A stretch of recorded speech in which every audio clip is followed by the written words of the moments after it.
On the 13th of July 2013, a fire at a commercial premises in Manchester claimed the life of our colleague firefighter Stephen Hunt.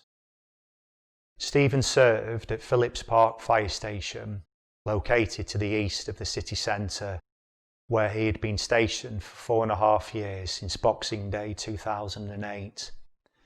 He was hugely popular amongst his peers, hard-working, conscientious and incredibly proud to represent the fire service. Stephen left behind a grieving family, including his mother Sue and stepfather Wilf, his sister Sarah, brother Christopher and his 2 children, Charlotte and Sam. Following Stephen's death, Greater Manchester Fire and Rescue Service was unified in its sadness. The following film has been created in order to share the story of the incident, with the aim that firefighters and officers can understand what happened and importantly learn from it. Greater Manchester Fire and Rescue Service hope that this understanding will reduce the chances of such a tragedy happening again in the future. The film has been split into 2 sections. The first section examining the sequence of events that led to Stephen's death.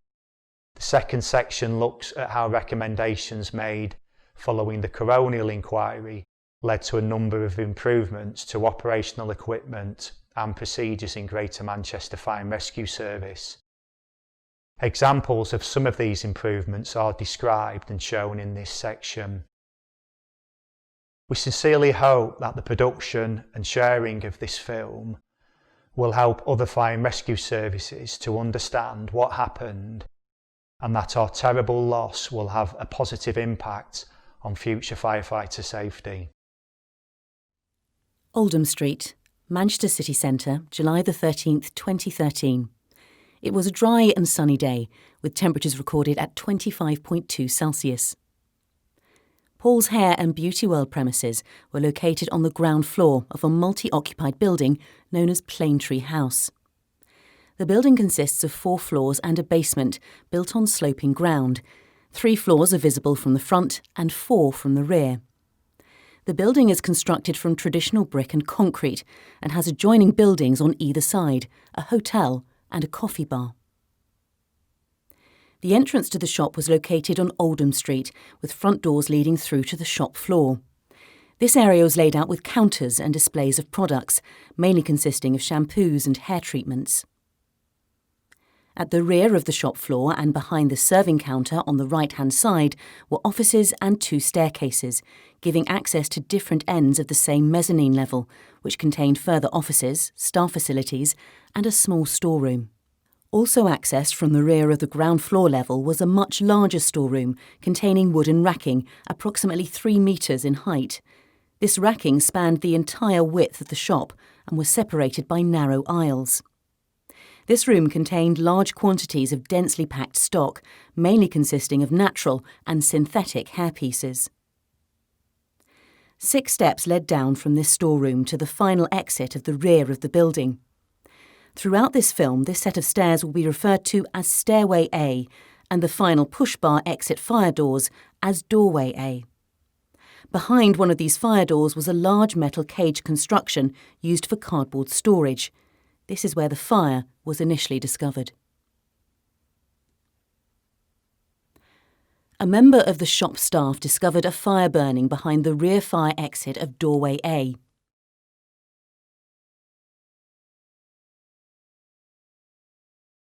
Other shop staff were soon alerted and discovered that the cardboard store behind the rear door was already well alight. Shop staff made their way out of the building via the front entrance, with the exception of the shop owner, who attempted to fight the fire. He was soon joined by individuals from other local businesses, and together they fought the fire using a large number of extinguishers, buckets and hose reel. This went on for several minutes prior to the arrival of the fire service. Fire control received the initial call at 14:49. Hello, fire service. It's in Manchester, Paul's Hair World on Oldham Street. The postcode is M11JG. Right, and what's Someone on? set the back door on fire and our shop's on fire. So it's a shop. What's the shop called? Paul's Hair World in Manchester. Which Hair World? Paul's Hair World. Paul? Paul. Paul's. Hair World. Yeah. And what number is it on Oldham Street? It's 29 to 30. 29 to 30, and that's Oldham Street in the city centre? Yes. And it's the shop, is it? Yes. Okay, all right, get everybody out. Can you get everyone out? Yeah, everyone's out and we're all stood outside. And is it the front door that's on fire? No, someone set the back door on Rear fire. door, okay, Yeah, all but right. it's like coming to the front now. Okay, no problem. Just keep everybody out. We're on our way to you now, okay? All right. Following this, an additional call stated there were still people inside the building. Manchester City Centre, did you say? Manchester City Centre, yeah. And we think, well, I think there's potentially one person in the building, and there's smoke bellowing out of the building now. Right, what People makes... went back in. Oh, well, Right, people were we are, going back in. just listen to me 1 minute. We are already on the way to it. What Right. makes you think there's somebody in? Because the manager never came out. There was people running in and out. I said to them, just keep out, and someone shouted, the manager's still in there. This led to fire control changing the designation to persons reported, and all preceding appliances were informed. Persons reported. The first fire appliance to arrive at the incident was from Salford Fire Station, with a watch manager in charge. It parked up at the rear of the building where the fire started. From the time of discovery to the arrival of the first appliance on scene at 14:55, the fire had 11 minutes to develop significantly, feeding on the large amounts of flammable stock. The second appliance from Blakely arrived at the front of the building in Oldham Street. The Salford Appliance watch manager committed a breathing apparatus or BA team through doorway A. They were briefed to make an initial attack on the fire from just inside the doorway and to gather information as to the extent of the fire and conditions inside. The third appliance from Moss Side arrived at the front of the building in Oldham Street. The fire was now well developed with smoke issuing from the front of the shop. Believing the shop manager to still be inside the building, a BA team was sent in at the front of the shop. Officers at the front and rear of Paul's Hair World were initially unaware of each other's attendance until the third officer from Moss Side arrived and carried out a full survey of the scene. Roger, according to us, we have a pump Moss Side and a pump Blakely in attendance at Paul's Hair World. The watch manager from Blakely then became the initial incident commander. The incident was split into two sectors. Sector 1 was designated at the rear on Tibb Street and Sector 3 was at the front on Oldham Street. The initial incident commander received information from two Greater Manchester police officers that the shop manager was now out of the building. With conditions deteriorating, he decided to withdraw the BA team from Sector 3, although it still wasn't known whether all the customers had exited the building. Due to this fact, the incident remained as persons reported. The initial incident commander sent a Make Pumps 4 message. Make pumps 4, the breathing apparatus. The rendezvous point is outside Paul's Hair World, Oldham Street, Manchester, over. The group manager, who was mobilised at the time that the incident became persons reported, arrived at the scene and commenced his initial assessment of the incident and review of the tactical plan. The group manager received a briefing from the initial incident commander and learnt that a roll call had been completed and the shop staff were all out of the premises. Despite this, it was still not confirmed that all of the customers were out. At this point, thick, black, acrid smoke was now pouring from the front of the building. The group manager took charge of the incident and the initial incident commander became the operations commander. Group manager is taking charge of the incident. Sectorisation now in progress, over. The group manager spoke with the rest of the command team, then confirmed that his tactical plan was to locate and extinguish the fire in Sector 1 and to search and locate any missing persons in Sector 3. Fire crews were told by shop staff that acetone and peroxides may be involved in the fire. The fourth pump, Moss Side's second appliance, arrived at the front of the building and committed their BA team in Sector 3. After a brief search of the cafe next door, the team were redeployed to Sector 1 to assist with firefighting efforts there. The incident commander assessed the possibility of vertical spread of the fire and the need for an aerial appliance. An assistance message was sent, make pump 6 for BA. Make pump 6 for breathing apparatus, aerial appliances 1, rendezvous point, Oldham Street, junction of Dale Street, Manchester City Centre, over. The message also triggered the mobilisation of further functional officers to support the command structure. The incident was now in offensive mode. Hazards and control measures were recorded on incident command boards, a safety officer was appointed in each sector, and 2 station managers attended the incident as operational assurance officers to ensure that safe systems of work were employed during the incident. The aerial appliance arrived and was deployed in Sector 3 to monitor vertical fire spread. Smoke was now entering open windows of the adjacent hotel, and the incident commander made a request for the police to coordinate evacuation of the building. A crew manager was appointed to assist the initial entry control officer. His job was to monitor the safety of the BA wearers entering through doorway A. The incident commander sent a further assistance message, make pumps 12 for BA. Make pumps 12 for breathing apparatus, over. An area manager was mobilised to assume the role of incident commander. On arrival, he was briefed by the incident commander and decided not to take charge, but to remain instead in a mentoring role. Shortly before 16:08, the sector commander in Sector 1 withdrew crews from the building due to deteriorating conditions, and water was now applied from the outside of the building. This was the first of a number of withdrawals from the building as conditions continually changed. As a further control measure, the incident commander implemented BA main control. BA main control now in operation. Check. An assessment of Staircase C was completed, and Sector 4 was established with a ground monitor applying water through a roller shutter doorway to avoid sending firefighters into the building in the new sector. This remained the tactic in Sector 4 throughout the course of the incident, up to and including the relief period. Shortly before 17:30, an opening was created at the rear of the building, in between doorway A and Staircase C. This meant that a further jet could be directed into the stock area, utilising a temporary working platform. BA crews were committed through the front of the shop in Sector 3 to ventilate the upper floors and to check for fire spread. BA crews in Sector 1 were still having difficulty making progress towards the fire due to heavy stock loading and the internal conditions. They were briefed to remain at the top of Staircase A and fight the fire from there. Due to the hot weather on the day and the demanding working conditions, a decision was made to limit BA wears to a maximum duration of 20 minutes. By 18:33, nearly 4 hours after the fire was first discovered, over 50 BA wears had taken place. In Greater Manchester Fire and Rescue Service, the day shift ends at 1900 hours, at which point the night shift crews take over. The incident commander believed that most of the fuel available to the fire in terms of stock loading would have been depleted due to the length of time that the fire had been burning. This was the rationale for the decision to reduce the number of relief appliances from 12 down to 8. A relief plan was devised between the operational support officer and the logistics officer, although this was not formally recorded.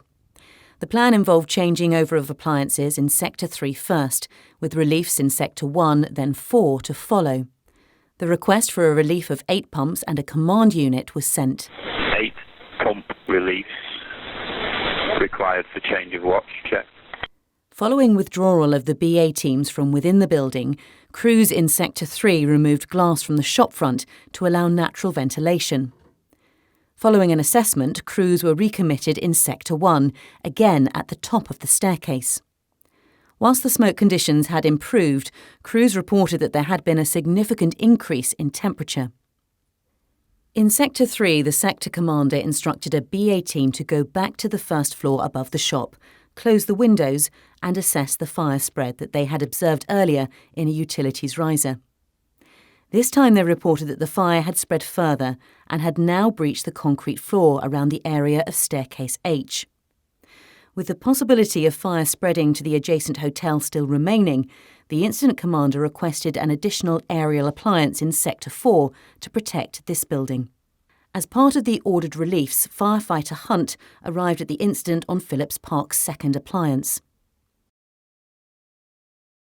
The BA crews were withdrawn to just inside the doorway in Sector 1, and the operations commander decided to apply water from the aerial appliance monitor through the first floor windows in Sector 3. Throughout this period, BA teams in Sector 1 remained in this location. Following an assessment by the incident commander and his command team indicating improved conditions, BA crews in Sector 1 were again relocated. The brief was now to fight the fire from the top of the stairs rather than the bottom, and the BA team repositioned themselves. During this period, there were limited personnel in the BA pool, and the welfare officer, unaware of the relief plan, directed BA wearers to the pool as they arrived at the incident. This was not communicated to the operational support officer or the logistics officer, and led to the splitting of officers from their crews and being sent to different sectors with different roles. The welfare officer sent firefighter Hunt and his BA partner to report to the BA pool. Within minutes of arrival there, they were further instructed to report to the entry control point in Sector 1. In Sector 1, the handover between the sector commander and his relief began. Following some confusion as to allocation of roles, the relief sector commander did not formally take up his role until 2001. The ground monitor in Sector 4 was turned off for approximately 8 minutes. This was the time taken to change from the day shift to the night shift appliance. In Sector 1, the safety officer left and did not return. His role had been to look after general scene safety. This role was supplemented by the crew manager, who had been assisting the entry control officer in monitoring BA wearers.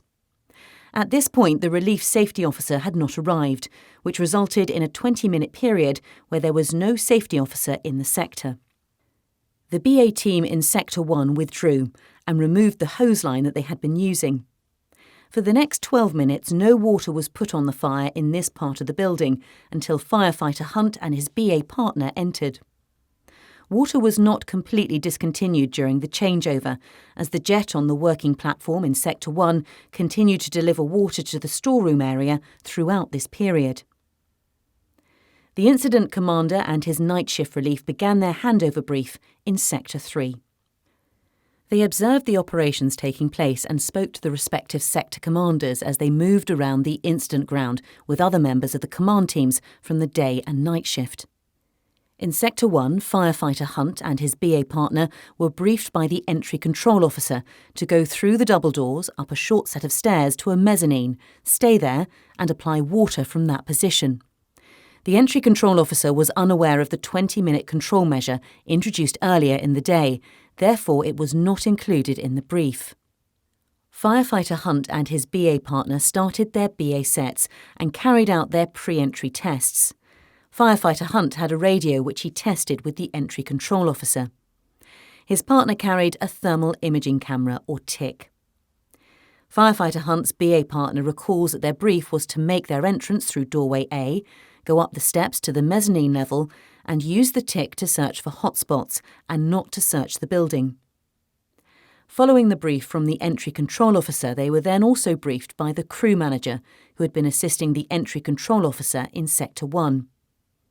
He was aware that firefighter Hunt and his partner were from the night crew and wanted to ensure they were properly prepared. The brief lasted 1 minute 30 seconds at the entry control board. He recalls telling them to go to the top of the stairs, fight the fire from there, use the TIC, and if it gets too hot, to pull yourselves out. He then led them towards the doorway.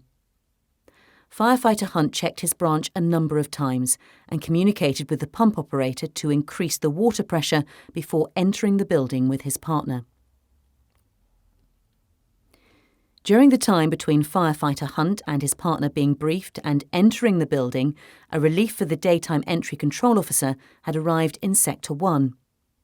It was the night shift entry control officer who would be on duty for the remainder of their deployment. Firefighter Hunt entered the building via doorway A. He climbed the stairs and at the top called to his partner to follow. His partner recalled firefighter Hunt told him that he had reached the mezzanine level. It was in fact the ground floor level, the same as the shop entrance at the front. At the top of the stairs there was a lot of debris and no visibility. The tick was reading no more than 50 degrees Celsius, although firefighter Hunt's BA partner remembers it felt much hotter. The camera in use did not measure ambient temperature, only the surface temperature of the surface it was pointed at. 2 minutes after firefighter Hunt and his BA partner entered the building, the crew manager monitoring BA wearers left doorway A and was never replaced. The officer that he had initially briefed to take over the role was directed by the operational support officer to become the Sector 4 commander instead. Back inside, firefighter Hunt and his partner progressed from the top of the staircase into the building. They separated on a couple of occasions as firefighter Hunt's partner returned to the top of the stairs to pull in more hose. Whilst they continued to make progress, firefighter Hunt was operating the branch in short pulses to gas cool and reduce the atmospheric temperature. Firefighter Hunt located a door, later identified as the door to the post room. He decided they would check behind the door and sweep the room with the tick. Finding no signs of fire, they came out and firefighter Hunt closed the door behind them. In Sector 1, the pump operator told the entry control officer that there had been no contact with firefighter Hunt's team, despite efforts to raise them. Their concern was not great, however, since water was being delivered and it was believed that the team were just inside the doorway. Firefighter Hunt's partner recalls that it was about this time that he started to feel the effects of the heat, so they both checked their cylinder contents. His gauge showed 210 bars, and firefighter Hunt's showed 190 bars. They had been in the building for approximately 8 minutes. After leaving the post room and continuing to make progress, the team came upon another set of stairs. These were later identified as the stairs leading to the mezzanine level. When firefighter Hunt had climbed the stairs, his partner told him that it was too hot and that it was time to get out. Firefighter Hunt came down the staircase from the mezzanine level, saying he was also too hot, and they decided that they would make their way out. Firefighter Hunt grabbed his partner by the shoulders and directed him in the direction he believed the exit to be. Having difficulty recognising the way out, firefighter Hunt's partner got on his hands and knees and tried to follow the hose back to the exit, but it seemed to disappear under debris. Increasingly concerned, he shouted back so they could reassess their position. Outside, the aerial monitor in Sector 3 was repositioned to direct water to the ground floor. Back inside the building, firefighter Hunt gave his partner the branch before leading off in another direction to find the exit. Finding the way blocked, their concern grew. Firefighter Hunt decided to request another team to come in and lead them out. He attempted to send a radio message 5 or 6 times.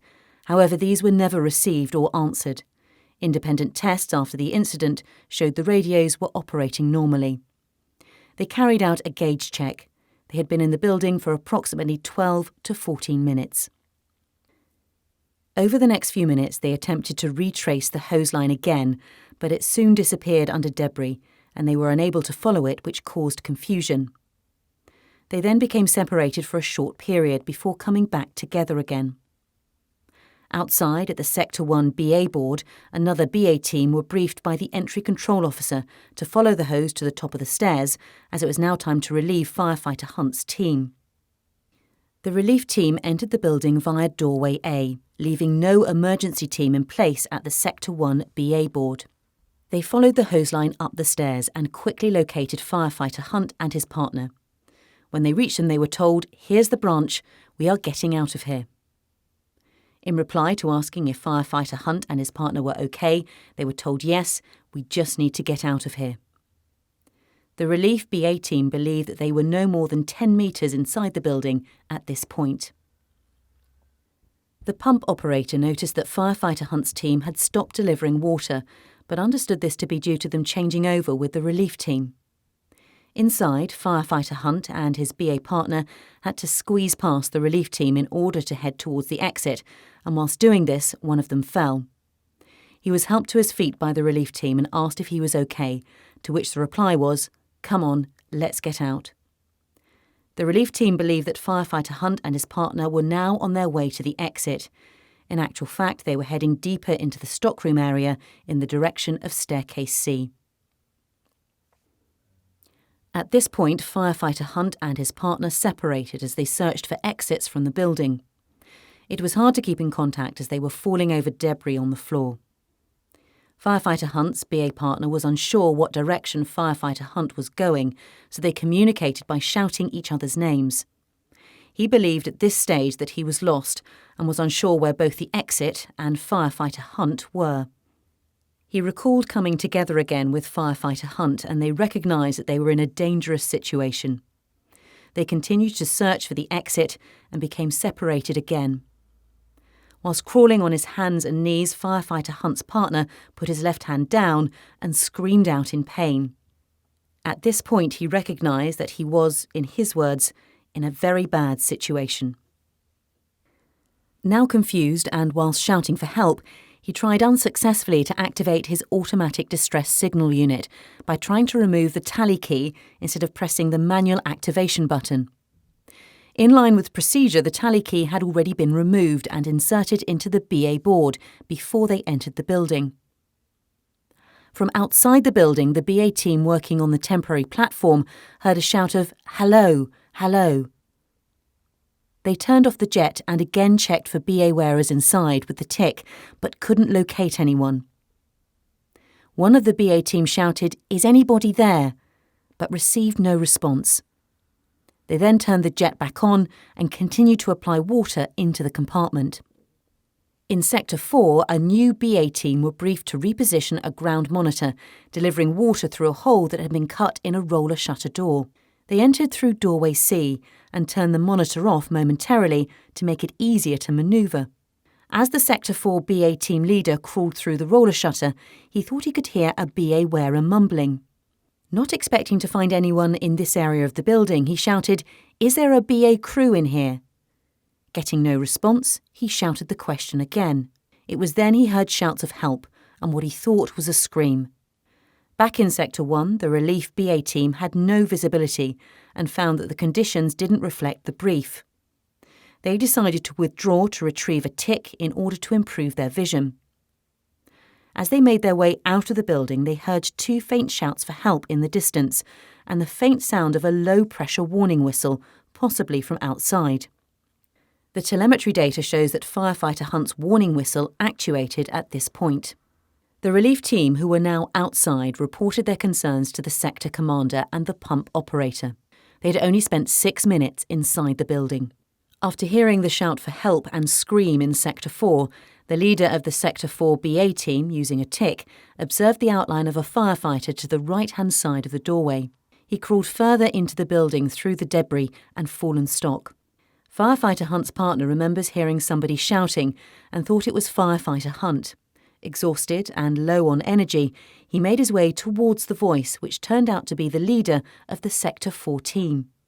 The team leader grabbed hold of firefighter Hunt's partner's wrist, saying, "I've got you," and pulled him through the debris with the assistance of his own BA partner. The operational support officer arrived in Sector 4 as the BA team inside sent a radio message indicating that they had found someone. He entered staircase C and on hearing a low-pressure warning whistle, he radioed that a rescue was underway. This initiated the BA emergency on the incident ground.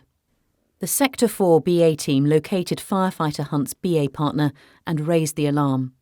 The night shift entry control officers in Sector 1 and 4 pressed the evacuation signal on their respective entry control boards. The Sector 4 BA team passed firefighter Hunt's partner to the operational support officer through the opening in the roller shutter door. He carried firefighter Hunt's partner down the staircase and handed him to the relief BA team. Firefighter Hunt's BA partner was brought out of the building at the Sector 4 entry point. They carried him away from the building to receive first aid treatment. At this point, the night shift incident commander declared a BA emergency to fire control via the main scheme radio. From group manager, BA emergency, over.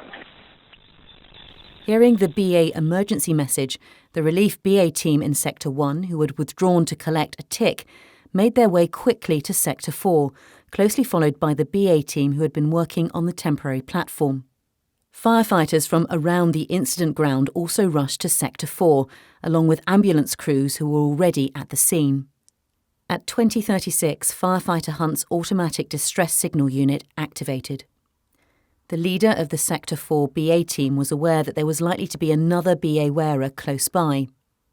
Although fatigued, he was not prepared to exit the area until he had located this firefighter. He reached in and felt around the area and located Firefighter Hunt's BA straps. He said, "Come on, I've got you," but there was no response from Firefighter Hunt. The BA team leader's partner, the BA team from Sector 1 and the BA team from the working platform pulled Firefighter Hunt free from the debris, lifted him over the roller shutter door and passed him to the operational support officer and another officer. Firefighter Hunt was brought out of the Sector 4 entry point and taken to receive medical treatment from fire service and ambulance personnel.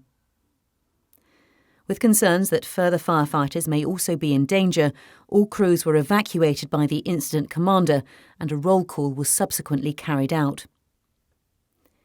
The roll call was completed by 20:56 and the night shift incident commander sent a message to fire control to confirm that all fire service personnel were now accounted for.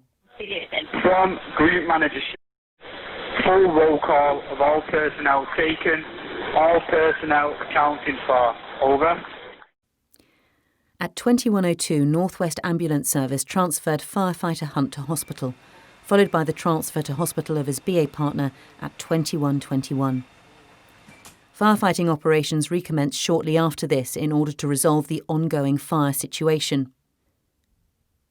Firefighter Hunt's BA partner subsequently made a full recovery and, following some time away from work to recuperate, returned to operational duties.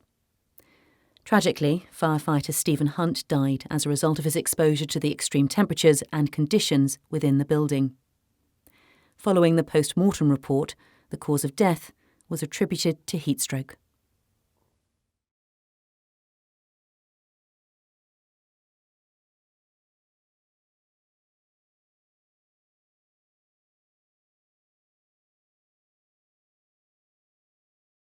The coroner's inquest into Stephen Hunt's death took place over 6 weeks in 2016, concluding on May the 18th.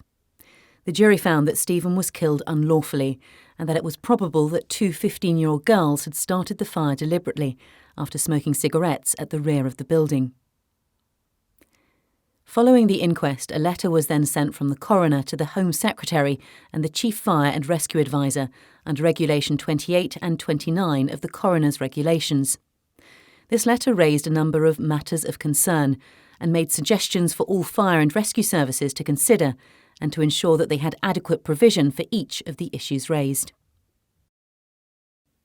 Greater Manchester Fire and Rescue Service has worked continuously to improve firefighter safety and to make improvements in terms of policy, procedure and operational equipment since the fatal fire on Oldham Street in 2013.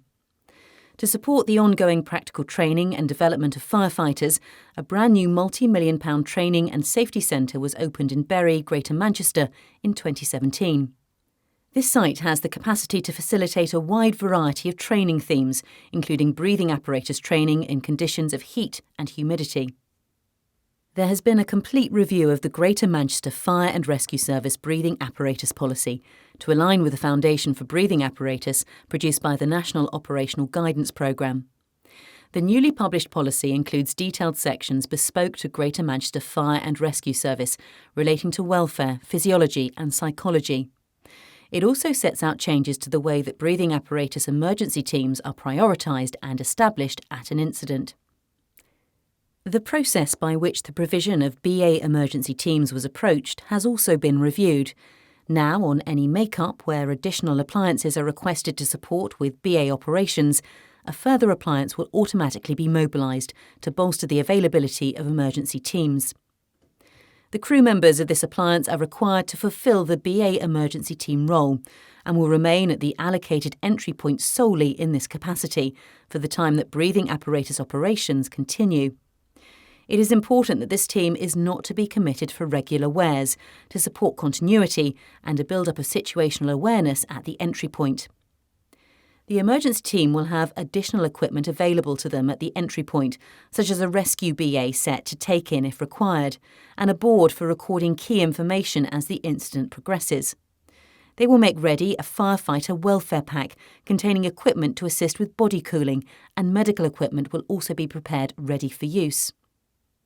At the entry point, a recording process has been introduced so that when an entry control point supervisor is appointed, they can detail a chronology of activity at the entry point, including the availability of emergency teams. The Ruthley carrying sheet is a versatile piece of equipment that makes up part of the BA emergency team's inventory. It can be used to retrieve a downed firefighter or other casualty from a risk area and move them away to a place of safety where they can receive treatment. These sheets are now carried on all operational appliances and are low maintenance, lightweight and easy to store. A dedicated breathing apparatus unit has been introduced which will automatically be mobilised to large incidents where breathing apparatus is in use, as well as being available on request. This unit provides a welfare area for BA wearers to recuperate following firefighting activity and a muster point for BA crews awaiting deployment. There is a designated area within the gazebo for carrying out the servicing of BA sets and a further area where crews can be seated and relax prior to deployment. Firefighters can obtain refreshments in this area, and physiological checks such as temperature readings and visual assessment of crews are carried out and recorded to ascertain fitness for subsequent wears. As well as supporting the BA teams, the breathing apparatus unit's crew will complete a BA sector command board, which will be used by the BA sector commander to monitor resources on the incident ground. Greater Manchester Fire and Rescue Service looked at ways in which the recording of risk information could be practically applied in order for an analytical risk assessment, ARA, to be visible to personnel on the incident ground. At smaller incidents, all hazard information is captured and risk scored by the individual sector commanders on their command boards.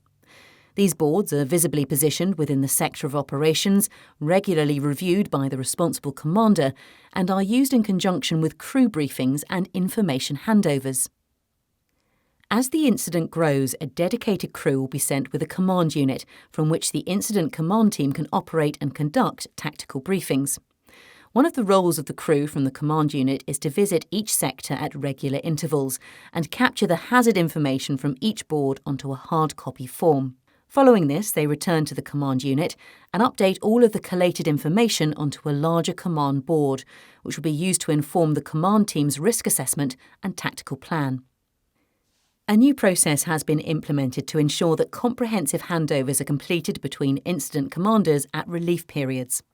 The hard copy Ops 50 form is used in conjunction with the Incident Command Board to ensure that all risk-critical information is handed over and that no key pieces of information are omitted. These forms are collated and archived electronically following the resolution of the incident. The Relief Planning Board has been designed as a supportive tool for command teams at larger incidents to assist with effective planning and management of reliefs. When completed correctly, it provides an overview of current resources on the incident ground, their tasks and locations. Oncoming appliances can be matched against them prior to arrival, and as they are swapped out with fresh crews, the board is updated to provide a complete picture of the resources at the scene and where they are operating. New guidance has been written and published which details considerations for commanders when using aerial appliances. Prior to ordering the operation of aerial appliances as water towers to deal with a fire in a building, a range of factors must be taken into consideration. This includes awareness of the location of any BA wearers within the building and whether the introduction of a monitor would compromise their safety. This guidance also covers the use of fixed and portable monitors and is available for reference via mobile data terminal screens on each frontline appliance. Greater Manchester Fire and Rescue Service now operate with air support from a number of drones which can be called to assist at any time. These drones carry high-definition cameras which have zoom lens and thermal imaging capability. The thermal imagery can assist in the scanning of structures to identify the hottest areas which would present the greatest risk to firefighters on the ground. Footage can be live streamed from an incident or recorded, downloaded and shared to assist the resolution or debriefing of a variety of incidents. Currently, GMFRS has a full-time team of qualified drone pilots who form the Aerial Imagery Reconnaissance, or AIR unit. This team have a number of drones available for operation, some of which also have the capability to fly indoors if required. At the time of the Oldham Street fire, Greater Manchester Fire and Rescue Service had a number of thermal imaging cameras in use that displayed ambient temperature readings, and others of a type that displayed spot readings, showing only the heat of the surface that was being monitored. It was recognised that this had the potential to cause confusion, and all thermal imaging cameras have now been replaced with newer models that display spot temperatures only. This understanding has also been clarified and reinforced through updated training packages for firefighters. Thermal scanning from the exterior of a structure is carried out to ascertain where significant heat traces are showing and has been adopted as routine practice by firefighters and officers.